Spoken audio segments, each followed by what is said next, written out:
c'est le tribunal de la télé, vous savez, c'est votre nouveau rendez-vous du lundi au vendredi sur People 24. Alors le principe de l'émission est extrêmement simple. Nos amis téléspectateurs, eh bien dès que vous voyez quelque chose qui vous perturbe dans les médias, dans l'actualité ou à la télé, eh bien vous contactez la chaîne et pour ce faire c'est extrêmement simple. Vous allez du côté du site internet de la chaîne à l'adresse www.people24.tv et vous allez dans la rubrique casting et là vous vous laissez guider tout simplement comme l'ont fait les téléspectateurs qui sont actuellement autour de la table. Mais vous savez quoi, on va pas perdre de temps, je vais vous les présenter immédiatement. À ma droite, il y a ce jeune homme, il s'appelle Gwenaël, qu'on applaudit bien fort. Gwenaël, vous venez d'où Gwenaël? Alors moi je viens de Sainte-Geneviève-des-Bois dans l'Essonne. D'accord, vous avez quel âge? J'ai 20 ans. Très bien, Gwenaël, plus proche du micro. Oui, Gwenaël, lorsque vous regardez la télévision en règle générale, quelles sont les émissions que vous aimez bien? Alors télé-réalité, on va prendre donc les Anges, les Marseillais. D'accord, donc vous c'est vraiment la télé-réalité. À part la télé-réalité, il n'y a pas d'autres types d'émissions que vous suivez, que vous aimez bien? Après le journal comme tout le monde, après voilà c'est... Histoire de s'informer. Oui. Ok, ben on l'applaudit bien fort, merci beaucoup Gwenaël. À côté de Gwenaël, elle est là, c'est la charmante Aïcha et on l'applaudit également bien fort. Bonsoir Aïcha, comment ça va? Bonsoir, ça va, merci, et vous? Je vais très bien, je vous en remercie. Aïcha, vous venez d'où et vous avez quel âge? Alors moi je viens de Rennes et j'ai 21 ans et demi. 21 ans et demi, c'est bien la précision et demi, d'accord, j'apprécie beaucoup. Aïcha, précisément, qu'est-ce que vous aimez quand vous regardez la télévision? Quels sont les types d'émissions que vous appréciez? Alors moi les émissions que je regarde c'est les vacances des anges et les Marseillais. Comme Gwenaël, la télé-réalité. Oui. Et à part la télé-réalité, est-ce qu'il y a d'autres types d'émissions que vous aimez bien regarder à la C'est télévision? plutôt sur mon téléphone, sur Instagram, sur des vidéos qui circulent sur le net. D'accord, donc soit la télé-réalité ou l'information directement sur Internet. Attention aux fake news, hein, parce que souvent les vidéos sur le net, c'est pas toujours OP. En tous les cas, on l'applaudit bien fort et elle s'appelle Aïcha. Merci beaucoup Aïcha. À côté de Aïcha, elle est là, on l'a déjà vue dans le tribunal de la télé, elle s'appelle Christelle. Bonsoir Christelle. Bonsoir. Comment ça va aujourd'hui? Très très bien. Alors on vous manquait tellement que vous avez tenu à revenir. Ah oui, moi je me sens bien ici, je reviens. Bon, ben vous avez raison en tous les cas. Nous, on est ravis de vous accueillir à nouveau, Christelle, parce qu'à chaque fois, vous avez des réflexions qui sont extrêmement pertinentes et j'espère que dans l'émission d'aujourd'hui, vous allez continuer sur ce ton-là. Face à Christelle, il est là, il s'appelle Sylvain. Bonjour Sylvain. Merci. Comment ça va Sylvain? Bah, très bien, merci. Vous venez d'où Sylvain? De Montlhéry dans l'Essonne. Montlhéry précisément, Ouais. Très bien. Sylvain, qu'est-ce que vous aimez bien à la télévision? Lorsque vous regardez la télé en règle générale, quelles sont les émissions qui vous plaisent? Je mange de l'info du matin au soir et autrement c'est du cinéma. D'accord. Ah, Ouais. j'avoue que je suis un petit peu comme vous. L'info et le cinéma pour se détendre. Hein. Ouais, bah, obligé, ouais. Eh ben écoutez Ouais. Sylvain, on vous applaudit bien fort, merci. L'info est anxiogène, donc ça fait du bien de passer du cinéma. Alors c'est vrai qu'il faut faire attention parce que quand on reste longtemps sur les chaînes info, on finit par Ouais, devenir anxiogène, carrément, hein, c'est- n'est-ce pas hein? Vraiment, c'est anxiogène. Eh ben on va en parler tout à l'heure. Sylvain, c'est bien d'avoir appuyé effectivement sur ce point bien précis. À côté, il y a ce jeune homme que je vous présenterai tout à l'heure, mais il y a la charmante Naomi qu'on applaudit bien fort.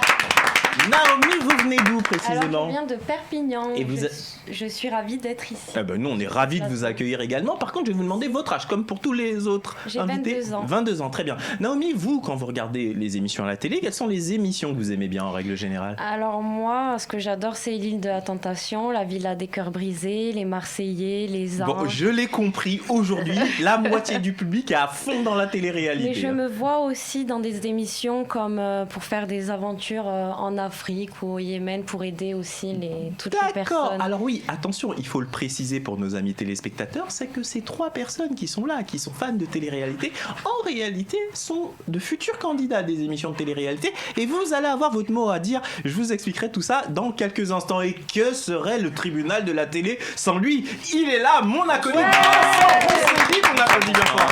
Bonsoir Vincent, comment ça va? Eh ben en forme, je suis ravi d'être là encore. Comment s'est passée la semaine Vincent? Oh bah écoutez, fort bien, tout va bien et puis non, j'ai la patate et j'adore vous voir Kevin. Bon, mais moi aussi j'aime Génial. vous voir, Voilà, mon cher cœur, Vincent. cœur. Ah, mais cœur aussi.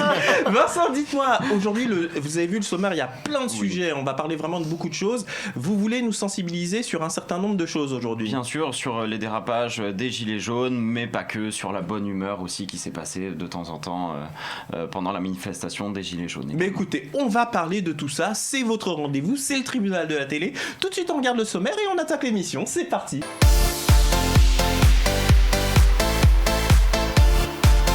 Aujourd'hui, dans son audience, le tribunal de la télé va débattre des points suivants. Les Femen seins nus le 11 novembre lors de la cérémonie de commémoration du centenaire de la guerre 14-18. Nos téléspectateurs ont été choqués on vous explique tout dans un instant. Le retour de l'île de la Tentation. Qui accepterait parmi nos téléspectateurs de mettre son couple en danger pour participer à cette émission? Vous saurez tout dans quelques instants. La vidéo de Charlie, un petit garçon de 7 ans victime d'harcèlement à l'école et qui souhaite mourir, a scandalisé les internautes. Nous vous expliquerons tout dans notre émission. La sortie du film sur la vie de Freddie Mercury, le leader du groupe Queen. Vous découvrirez la bande-annonce dans un instant et nous vous invitons à découvrir le film au cinéma. Les dérapages des gilets jaunes. Nos téléspectateurs ont été outrés par l'attitude de certaines manifestations. Vous saurez tout dans un instant. Les promesses du président de la République Emmanuel Macron ont-elles été tenues? Nos téléspectateurs nous diront ce qu'ils en pensent. Et en fin d'émission, vous découvrirez le nouveau classement du hit de la télé-réalité, le classement des personnalités de la télé-réalité préférées des Français.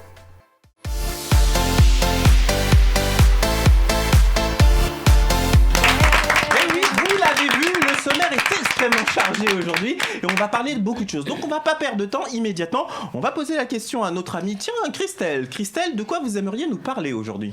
Alors, du 11 novembre, où il y avait tous les chefs d'État, Poutine, Merkel, Trump. Et donc, on les voit arriver sur les champs en grosses cylindrées blindées.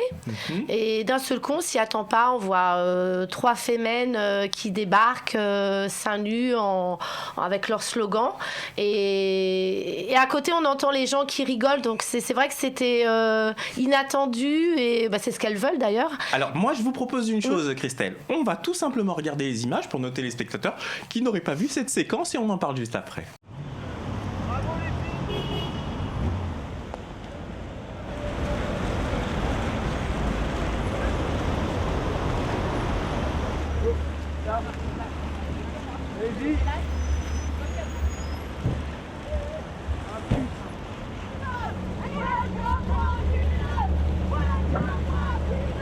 Oui, le moins qu'on puisse dire, c'est que c'est effectivement, elle voulait se jeter carrément sur la voiture du président américain, mais bon, il risquait pas grand-chose non plus. Hein. Vous, ça vous a choqué cette scène?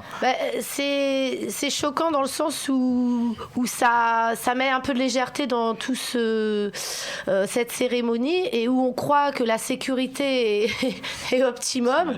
Et là, t'as trois jeunes femmes qui débarquent, donc là, c'est quand même inquiétant pour la sécurité. Alors, après, il faut quand même noter une chose, hein, c'est que en fait dans le périmètre des Champs-Élysées, tout le monde avait été fouillé, donc on savait qu'elles n'étaient pas armées, si vous voulez. Donc en fait effectivement après, je pense pas qu'elles auraient pu faire grand chose, mais c'est vrai que ça dénotait. Moi je voudrais poser la question à nos amis téléspectateurs. Moi, ce qui me gêne un peu dans leur action, c'est que ça se passe quand même un jour très symbolique où on fête le centenaire d'une grande guerre. Qu'est-ce que vous en avez pensé, Sylvain? Est-ce que ça vous a pas dérangé cette situation?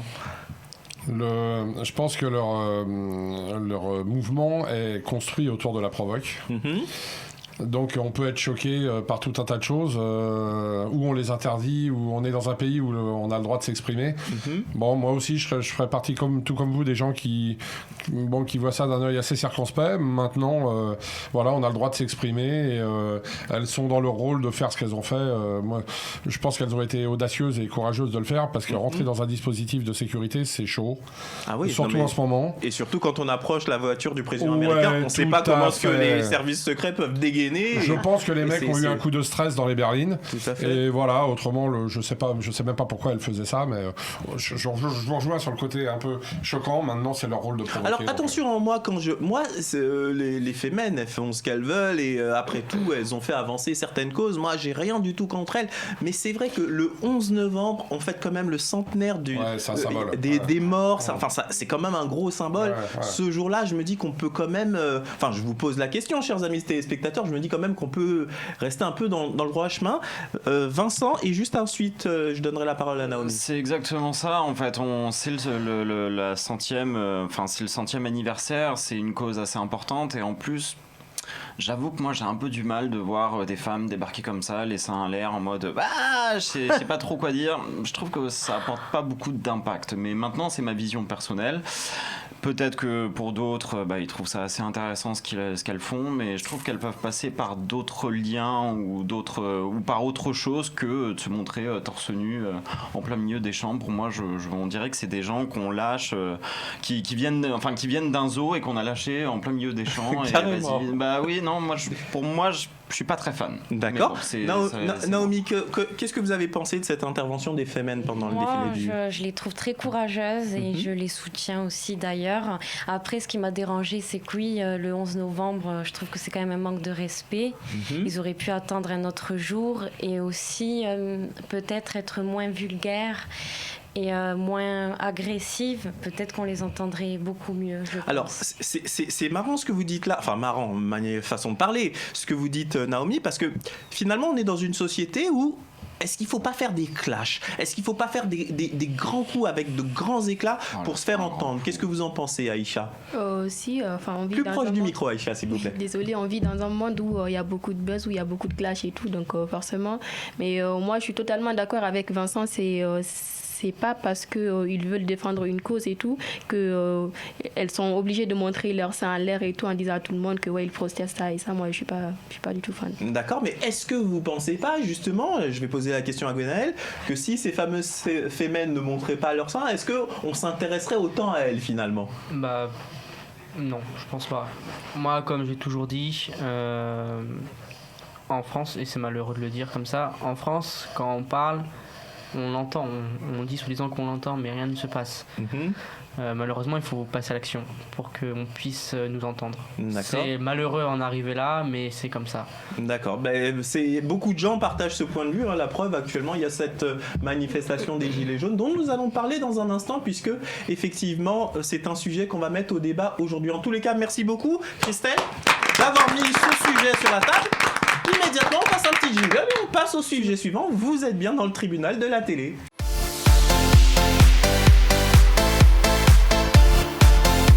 Et oui, on est là, tranquillement installé dans le tribunal de la télé. Vous le savez, à la fin de l'émission, vous allez découvrir le classement, le hit de la télé-réalité, qui est le classement des personnalités de la télé-réalité préférées des Français, qui a augmenté, qui a diminué. Si vous voulez voter, c'est extrêmement simple. Vous voyez le numéro qui s'affiche actuellement au bas de l'écran. Et grande nouveauté, figurez-vous que People24 a décidé de lancer un concours de la plus belle femme de France. Et oui, à la différence de Miss France, où il faut avoir un certain type de femme, un certain format, là, c'est ouvert à toutes les femmes de France. Et pour ce faire, c'est extrêmement simple. Vous allez du côté du site internet de la chaîne à l'adresse www.people24.tv. Vous allez dans la rubrique casting et vous vous inscrivez. Alors, figurez-vous que volontairement, on n'a pas encore communiqué le nom de cette émission, ce qui explique que vous allez aller dans la rubrique La plus belle femme de France, tout simplement. Et inscrivez-vous, et à partir de là, vous verrez chaque semaine dans le tribunal de la télé, vous pourrez voter pour la jeune femme ou la femme que vous trouvez la plus jolie de France. Et à la fin de l'année, on fera un super show, une super émission où on conviera les différentes protagonistes. Il faut savoir que la personne qui sera gagnante, la lauréate, aura la chance de participer à énormément de campagnes de publicité d'annonceurs de la chaîne People24, mais également, figurez-vous, elle va devenir animatrice sur la chaîne People24 et elle aura une émission qui sera consacrée à la mode, à la beauté, au casting. On vous expliquera tout ça en temps et en heure. Immédiatement, on va donner la parole à Naomi, qu'on applaudit bien fort. Naomi, de quoi vous voulez nous parler ce soir ? Alors moi, je voulais parler du retour de l'île de la Tentation. Ah, la fameuse île de la Tentation. Oui. Approchez-vous du micro, ma chère Naomi, qu'on vous entende bien. Alors, dites-moi tout. Qu'est-ce qui vous intéresse dans cette émission précisément ? Moi, ce qui m'intéresse, c'est de séduire. Parce que j'adore séduire. Mais après, j'aime les femmes et les hommes. Et aussi tester la fidélité des couples. Voilà. D'accord. Alors attention, c'est très pertinent ce que vous dites là. Moi, je vais poser la question à l'ensemble des téléspectateurs qui sont ici, à savoir qui ici, en toute honnêteté, accepterait de mettre son couple en danger et de participer à l'émission L'île de la Tentation. Gwenaëlle, imaginons que vous êtes en couple, histoire de sonder l'amour que vous avez avec votre compagne. Est-ce que vous participeriez à l'île de la Tentation ? Franchement, Franchement. non, mais j'aurais fait un truc bien avant. C'est-à-dire Bah, pour déjà savoir la fidélité de quelqu'un, déjà on a des amis. Quand on dit amis, c'est vraiment amis. Vous allez aller envoyer un espion pote, non. draguer votre compagne, quelque chose comme ça Qu'elle connaît pas. Et pour voir mais attention, vous faites mais regardez sur internet, on voit plein de vidéos comme ça. Et effectivement, il y a beaucoup de gens. Et n'empêche que c'est la vérité qui va éclater. Et puis voilà. Bon. Pas besoin de télé dans un cercle privé. C'est ça. Ok, mais chacun son opinion. Donc je vais vous donner la parole, chacun vous allez réagir. Aïcha, l'île de la tentation. Est-ce que vous voyez mettre votre couple en danger comme ça et aller le sonder? Pas du tout. Je pense que faire l'île de la tentation pour tester son couple et tout, c'est pas un moyen quoi. Moi je dis non à ça parce que moi personnellement, je vais pas amener mon couple dans cette télé-réalité pour qu'on teste quand il y a l'amour et tout. Non. Mais est-ce que vous voyez par exemple être tentatrice dans cette émission, jouer le rôle de la tentatrice qui doit séduire forcément l'homme ou s'il est célibataire, ouais, mais du moment où il est en couple, non, je peux pas. D'accord, donc ce serait un concept où vous pourriez pas aller. Hein. Non. Je vais revenir vers vous, Naomi. Ne vous inquiétez pas, je vous ai pas oublié. Christelle, l'île de la tentation. Comme j'ai déjà dit une fois, si ton couple est au bord de la rupture, allons-y gaiement et puis on finit en beauté. Hein. Là, c'est sûr, le couple explose au vu de tout le monde, de toute la France. Mais non, moi je me vois pas aller dans ce type d'émission. D'abord, j'ai plus l'âge. Peut-être à votre âge. Il n'y a pas d'âge. Pour se faire connaître, ouais. Oui, non, mais faut être pour vous, pour parler franchement, Christelle, là, vous venez de le dire, on l'a entendu.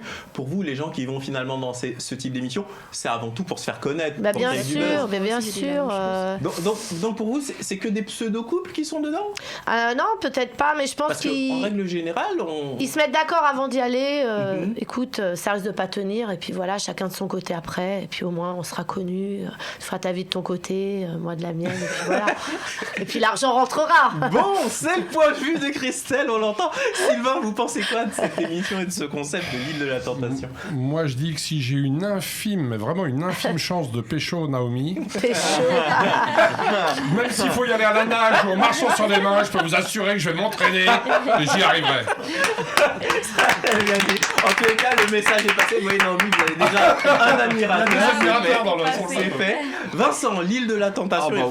Moi et ma copine, on est fans, on va y aller, on va tester notre couple, on est open, ouvert. Non, pas du tout, bien évidemment, je rigole. Non, c'est drôle à regarder, mais à y participer, non. Là, personnellement, non, non, peut-être pas. Ou alors célibataire, exactement, en mode tentateur. Bon, mais Naomi, j'ai pas encore les beaux pecs pour ça. Non. Bon, Naomi, vous avez entendu, là, il y a un peu unanimité. Alors, on va être obligé de vous lancer un défi, Naomi. Donc, concrètement, vous êtes séductrice, Naomi. Oui. Que pensez-vous, chers amis téléspectateurs, qu'on braque des caméras sur Naomi et qu'on la fasse se balader sur les Champs-Élysées et qu'on voit comment est-ce qu'elle drague les personnes qui passent, etc. Qu'est-ce que vous en pensez? Est-ce que si on vous lance ce défi, Naomi, c'est un défi que vous pourriez relever? Carrément. Bon, vous l'avez entendu, chers amis téléspectateurs. Et j'adore. Ok, mais écoutez, c'est un défi qu'on va mener. Attention, parce qu'on l'a promis aux téléspectateurs et on verra comment est-ce que... J'espère pour vous n'allez pas vous ramasser des vents. En règle générale, comment ça se passe, la drague? Alors, en règle générale, ça marche. Ça marche à tous les coups. Après, avec les meufs, un peu moins, mais avec les mecs, ça marche à tous les coups. Non, mais justement, on va vous faire jouer sur les deux tableaux et on verra comment est-ce que ça se passe. Alors, moi j'ai un ami qui aimait à dire la chose suivante. Alors, m'en veuillez pas, c'est un peu familier, mais je vous raconte cette anecdote. Il me disait, tu prends la femme la plus moche soit-elle. Oui. Tu lui mets une mini-jupe. Tu la fais descendre d'en haut des Champs-Élysées jusqu'au bas des Champs-Élysées. Attention, le bas des Champs-Élysées jusqu'à la place de la Concorde. Entendons-nous bien. Il y aura toujours un homme qui va aller l'aborder. Par contre, tu prends le mec le plus moche qui soit, le pauvre, il va passer totalement inaperçu. Bon, Naomi, on tape là. Le défi est relevé. Et on pourra être invité quand vous ferez le... Écoutez, on va faire en fait on va braquer des caméras et puis Sylvain vous viendrez, voilà, comme ça vous allez assumer une forme de sécurité, histoire de protéger magnifique. Naomi, n'est-ce pas? Très bien. Immédiatement un petit jingle et ensuite on revient. Vous êtes bien dans le tribunal de la télé. Et oui, on est là, tranquillement installé. fidèle au poste. Immédiatement, c'est notre ami Vincent. Vincent, de quoi vous voulez nous parler aujourd'hui? Alors, si je vous dis 115 gobelets en plastique, 4 bouteilles en plastique, 25 sacs en plastique, 2 sandales, un sac en nylon et quelques morceaux de plastique, qu'est-ce que vous me dites? Eh bien, c'est ta liste de courses, peut-être. Eh bien, non. Sachez que c'est malheureusement l'estomac d'une baleine qui a été échouée en Indonésie le 20 novembre, qui a un estomac de plastique qui est d'un total d'à peu près de 6 kilos. On a retrouvé tout ça dans son estomac. Je vous en dis pas plus et je vous laisse regarder les images de l'Obs.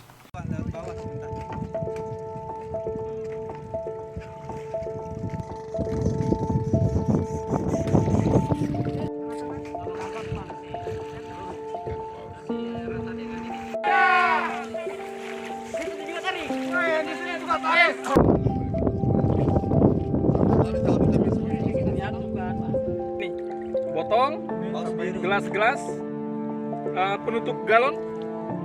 Ini penutup. Ada tempat lagi? Ya ampun. Harus pakai Harta karung ini. Astaga, jaring itu bukan? Enggak, tali ras. Ça devient complètement ahurissant de voir à quel point l'homme est en train de bousiller la planète. C'est ahurissant et en plus c'est une réserve naturelle qui s'appelle Kapola. Ce qu'il faut savoir, c'est que l'Indonésie maintenant fait partie des pays, fait partie de l'un des pays les plus pollueurs, car il se trouve en 2e position après la Chine, d'après une revue scientifique américaine. Donc oui, c'est assez catastrophique et on se pose des questions quand même pour l'environnement, savoir où on va très sincèrement. D'accord, alors moi je voudrais vous entendre, chers amis téléspectateurs, je voudrais que vous réagissiez par rapport justement à cette surconsommation qui pousse les gens à jeter comme ça du plastique qui se retrouve dans les mers, et on se rend compte qu'aujourd'hui dans les mers, eh bien il y a une telle, une telle consistance de plastique que les poissons mangent et finalement ça revient dans la chaîne alimentaire et que l'homme aussi finit par manger tout ça. Vous en pensez quoi, Christelle? Et ensuite je donnerai la parole à Naomi. Quand on sait qu'il y a un continent entier sur l'eau de déchets, et puis le fameux 6e continent. Voilà, et puis tous les États se repoussent la responsabilité et les ramassent pas. Donc moi je suis pas du tout étonnée. Alors il y a quand même une bonne nouvelle dans notre malheur, c'est qu'il y a une société, je sais plus de quel pays européen, qui a découvert une molécule qui commence à grignoter un verre qui grignote le plastique en mer. Et il va en falloir des verres. Et ça, oui, c'est sûr qu'il va en falloir. Il y a aussi un bateau qui a été créé pour ramasser le plastique dans tous les océans. Mais bon, ça c'est prévu pour dans 7 ans. Oui. Exact. Naomi, qu'est-ce que vous pensez de ce sujet? Moi, ça me révolte clairement parce que je l'aime, cette chère planète. J'aime la nature, j'aime l'océan. Et là, on est en train de perdre des poissons, des animaux qui disparaissent. Donc, je pense que ce qui va se passer, c'est qu'on va tous vivre comme des astronautes, tellement on ne pourra plus respirer, tellement ils sont en train de saccager la planète. Alors, ce qu'il y a de particulier, vous voyez, on a parlé hier dans notre débat des gilets jaunes et de l'augmentation de l'essence, mais regardez, quand il y a des mesures, attention, je ne suis pas en train de cautionner le gouvernement, mais par exemple, le but c'était que la fiscalité du diesel rejoigne celle de l'essence, et donc forcément par rapport à la planète, pour moins diffuser dans l'atmosphère un certain nombre de particules. Mais regardez, dès qu'on s'en prend au portefeuille de tout à chacun, vous voyez, les grands discours, on est tous d'accord, ah oui, la planète, etc. Et ça. Mais quand ça concerne notre propre portefeuille, Sylvain, c'est là que ça devient un peu plus compliqué. Non, on se trompe de combat là. C'est pas en augmentant les taxes sur l'essence que ça va avoir une réaction infinitésimale sur la... Vous pensez pas que le fait de réajuster effectivement les taxes du diesel avec l'essence, ça fait que les gens achèteront moins de voitures diesel? Qui ça, les gens, nous, le peuple? Le peuple, oui. Alors qu'on encourage encore le transport routier avec des camions, alors que de l'époque de Napoléon, il a construit tous les fleuves pour faire un système vachement efficace de transport de marchandises. On a inondé les routes d'Europe de camions, de tout un tas de trucs. Les bus, combien il y a encore de bus scolaires qui roulent et dont on est derrière avec les bagnoles et qu'on voit une énorme fumée noire tous les matins? On se fout de qui, là? À taper sur les petites gens comme nous, c'est surréaliste. Mais ce que vous dites là, Sylvain, c'est extrêmement extrêmement vrai. Mais alors, qu'est-ce qu'il faut faire, Sylvain ? Déjà, puisque pas taper. dès qu'on prend des mesures, forcément, il y a toujours une partie de la population qui sera pas contente. Je dis pas qu'elle est mauvaise, mais je dis les premiers sur lesquels on tape, c'est sur les petits. Alors, elle est bien belle, l'écologie. Qu'on aille regarder les grosses sociétés dont on sait que c'est les plus grosses pollueuses. Il y a des partout sur la planète. On est en train de relancer les centrales à charbon dont on sait que c'est criminel au jour d'aujourd'hui. Tout ça, c'est des gros trusts. Ça, c'est vrai. Voilà, c'est des gros trusts mondiaux qui vont faire encore et encore des monticules de profit. Et nous, on roule avec notre petite bagnole de tous les jours et on va avoir du mal à faire à s'en sortir parce qu'ils impactent notre budget mensuel. Franchement. Non. Je vois que vous voulez réagir, Christelle. Ouais, moi je pense qu'on nous culpabilise. C'est nous on nous culpabilise et on nous prend en otage, pardon. Parce que cet été on a entendu parler de rien. Alors moi, la première, j'ai changé mon véhicule, diesel, gros SUV, etc. Et puis là, je dis à mon mari, mais il aurait fallu qu'on achète une voiture hybride. Pourquoi on nous dit pas dans 5 ans, on aurait dû nous préparer. Dans 5 ans, tout le monde devra passer à l'hybride ou à l'électrique s'il y a des prises. Alors c'est pas gagné ça encore. Donc là, on aurait eu le temps de se préparer là d'un seul coup, du jour au lendemain. On va arriver à 2 €. Il fallait qu'ils vendent leur stock.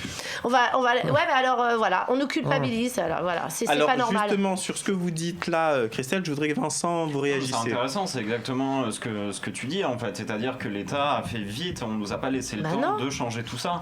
Et du coup, c'est vrai que quand tu as acheté ta voiture au diesel, malheureusement, tu t'es fait avoir. Alors après, il y a d'autres solutions, soi-disant, on peut utiliser son moteur avec de l'huile ou de l'eau, enfin bref, c'est tout ce qu'on entend actuellement, mais c'est pas du tout bon pour nos moteurs. Donc là, c'est pas un coup de chapeau pour l'État. Ils auraient dû le faire, mettre une durée, un temps, en disant attention, et on y va. Mais là, de faire d'un coup, c'est vrai que là, c'est dur et c'est compliqué. D'accord. Voilà, c'était l'avis de nos amis téléspectateurs. En tous les cas, tout le monde se fera son opinion et n'hésitez pas à réagir sur les réseaux sociaux. Je vous rappelle qu'en fin d'émission, vous allez découvrir le classement du hit de la télé-réalité, le classement des personnalités de la télé-réalité préférée des Français, et vous avez la possibilité, mesdames, de vous inscrire à ce nouveau concours de Miss dont on n'a pas encore le nom et qu'on vous révélera prochainement, mais en tous les cas, le concours de la plus belle femme de France, lancé par People 24 et qui va vous permettre d'avoir pas mal de choses tout au long de l'année, en participant à des publicités, en devenant animatrice sur notre chaîne. Tout ceci vous est expliqué sur le site internet de la chaîne à l'adresse www.people24.tv et vous allez dans la rubrique casting. Immédiatement, c'est la publicité et juste après la publicité, on va beaucoup parler de télé-réalité avec ces 3 jeunes gens qui sont là autour de la table et qui veulent s'inscrire à des castings d'émissions de télé-réalité. On en parle dans quelques instants.